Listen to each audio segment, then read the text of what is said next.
రామచంద్రపురం నియోజకవర్గంలో ఉన్న చేతి వృత్తులు వారి సంక్షేమం కోసం రాబోయే జనసేన టీడీపీ ఉమ్మడి ప్రభుత్వంలో ప్రత్యేక కార్యాచరణతో అన్ని విధాలా ఆదుకుంటామని రామచంద్రపురం నియోజకవర్గ తెలుగుదేశం పార్టీ ఇన్ఛార్జ్ రెడ్డి సుబ్రహ్మణ్యం తెలిపారు. రామచంద్రపురం పట్టణంలో కార్పెంటర్ అసోసియేషన్ పాత బస్టాండ్ వద్ద ఏర్పాటు చేసిన సమావేశానికి రామచంద్రపురం నియోజకవర్గ టీడీపీ ఇన్ఛార్జ్ రెడ్డి సుబ్రహ్మణ్యం, జనసేన నియోజకవర్గ ఇన్ఛార్జ్ పోల్శెట్టి చంద్రశేఖర్, జనసేన నాయకులు చిక్కాల దొరబాబులు పాల్గొన్నారు.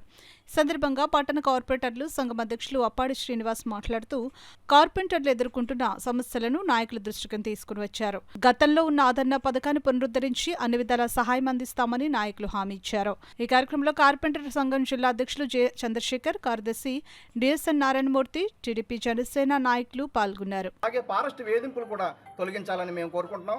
అలాగే కలప కూడా సబ్సిడీ ధర మీద మేదర్లకి వాళ్ళకి తడక ఇలాంటి గడ ఇలాంటి ఎలాగైతే ఇస్తారో అలా ఇవ్వాలని, మాకు పెళ్లి కానుకలు కూడా ఇవ్వాలని, అలాగే ఆరోగ్య బీమా కూడా ఇవ్వాలని, ఇన్సూరెన్స్ చేయించాలని ఇవన్నీ కూడా డిమాండ్ చేయడం జరుగుతుంది. ప్రభుత్వం ఈ రోజుకి వచ్చి కూడా కరోనా కాలం నుంచి కూడా మేము 5,000 రూపాయలు ఇస్తే చాలు అని మేము అడగడం జరిగింది. 10,000 రూపాయలు ఇస్తే చాలు ఇంకొక యూనియన్ అడగడం జరిగింది.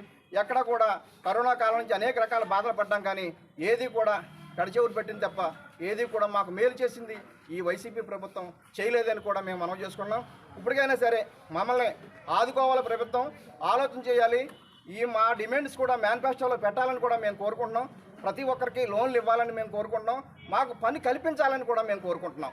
ఈ సందర్భంగా మేమందరూ కూడా ఒక మంచి ఆలోచన చేసి ప్రభుత్వం దృష్టిని తీసుకెళ్ళి ఈ విలేకరులందరూ కూడా మా కార్మికుల పట్ల, మా భవన నిర్మాణ కార్మికులు, మా కార్పెంటర్ కార్మికులు కూడా మీరు దృష్టిలో పెట్టుకుని మాకు ప్రభుత్వం దృష్టికి తీసుకెళ్ళి తెలుగుదేశం పార్టీ మన ఇన్ఛార్జ్ గారైన రామచంద్రపురం ఇన్ఛార్జ్ గారైన రెడ్డి సుబ్రహ్మణ్యం గారు, అదేవిధంగా నేను మా ఇద్దరికీ కూడా వాళ్ళ వినతి పత్రాన్ని ఇవ్వడం జరిగింది. ఖచ్చితంగా వాళ్ళందరి సమస్యలు కూడా అధిష్టానం దృష్టికి చంద్రబాబు నాయుడు గారు, అదేవిధంగా పవన్ కళ్యాణ్ గారి దృష్టికి తీసుకువెళ్ళి వాళ్ళ సమస్యలన్నీ పరిష్కార దిశగా మేమందరం కృషి చేస్తామని, అదేవిధంగా వాళ్ళకి స్థానికంగా ఉన్న సమస్యలు భవన నిర్మాణం అనే దాని మీద కూడా మా ప్రభుత్వం వచ్చిన వెంటనే ముఖ్యంగా చేస్తామని కూడా రెడ్డి సుబ్రహ్మణ్యం గారు మేము కూడా హామీ ఇవ్వడం జరిగింది. ప్రభుత్వానికి రేపు మా రాబో ప్రభుత్వానికి వీళ్ళందరూ కూడా కృషి చేస్తారని, కృషి చేసి మా ప్రభుత్వాన్ని నెగ్గించే బాధ్యతను వీళ్ళందరూ తీసుకుంటారని కూడా ఆశిస్తూ, అంతేకాకుండా వారి సామర్థ్యాన్ని బట్టి 10 లక్షల వరకు రుణాలు ఇచ్చే కార్యక్రమం తీసుకుని 50% సబ్సిడీతో వాళ్ళకి రుణాలు అందిస్తాం. వాళ్ళకి ఒక కాంప్లెక్స్ కూడా నిర్మించే ఆలోచనలో కూడా ఉన్నాం. ఆ కార్యక్రమం కూడా పూర్తి చేస్తాం. ఇసుకని ఉచితం చేసి మళ్ళా భవన నిర్మాణాల వేగవంతం చేసి వారికి పని కల్పిస్తాం. ఇట్లాంటి అనేకమైనటువంటి సమస్యలు ఉన్నాయి.